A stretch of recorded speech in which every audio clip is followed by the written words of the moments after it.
you've been around a long time, now you're doing consulting, probably interacting with a lot of different companies. What should a community pharmacy, an independent pharmacist who owns a store, what should they be doing? What should they be working on? Well, I think the first thing is we need to make sure the reimbursement is fixed. And I know people have tried to do that. I know NCPA and ACDS and all of the other things there as far as DIR reform. And I think we're making headway. And I think that's the first thing, to make sure that they're making sure they're getting the best they can when it comes to reimbursement. I think the independent pharmacy needs to make sure they pick the right PSAO that they feel comfortable with, that's going to negotiate with them. And I also think that an independent pharmacy needs to get involved back to community-based, where they could potentially make a difference, and to go back out again years like they did in the past, to go out and speak to the community about bringing them into their thing. And there's organizations out there like CPSEN and other ones when it comes to clinical outcomes and things like that. And they need to continue to do that. Companies like Change Healthcare that I still consult for, the clinical product, and there's several other companies out there that are doing that. And I think they need to look at that, as far as what they could do. Just sitting there putting pills in a bottle and worried about DAR and worried about clawbacks and worried about getting cut out of network, I think they need to look at that. And I think they also need to spend as much time as they can, even though it's costly, with the patient. And again, it's still trying to balance all of those things.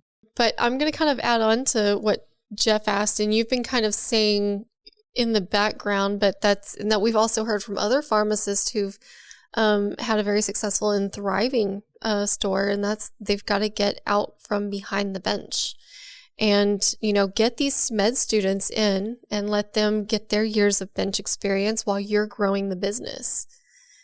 So I think that's the biggest thing. Like Eric Larson is the biggest coach on that, is that get out from behind the bench. Yeah, it'll be interesting to see what people do.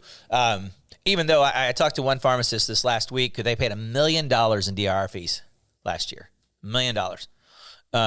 Had it not been, and another guy I talked to had a long-term pharmacy that would have lost money last year without COVID testing.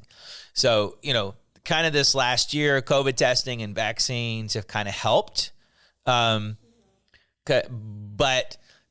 kind of help them get their books back in order and fix some of their bad debt and stuff. But the question now is, well, what are you going to do next year? What are you going to do next year to make it? So I think that's a well point. I talk to a lot of the pharmacy chains. I talk to some independents, talk to independent pharmacy vendors all the time. And unfortunately, or fortunately, because of COVID, those numbers were fictitious. So they grew tremendously, to your point, Jeff, last year. Well, how are they going to keep that up, or how are they going to do that?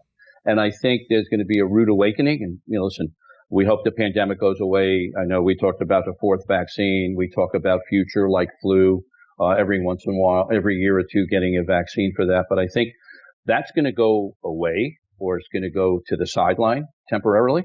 And they need to figure out where else they're going to make additional money. And I think, to your point, Marsha, by them coming out of the counter, by them spending more time with the patient, working things out with local payers, and doing some stuff there. Christian, I'm not sure, Tadras from St. Louis is working on some things as well. NCPDP, where I'm still involved on the foundation board, we're looking at value-based care and how standards could help promote that. Yep. And I think that's where all of this is going, because it's not putting pills in a bottle anymore, because you won't survive doing that.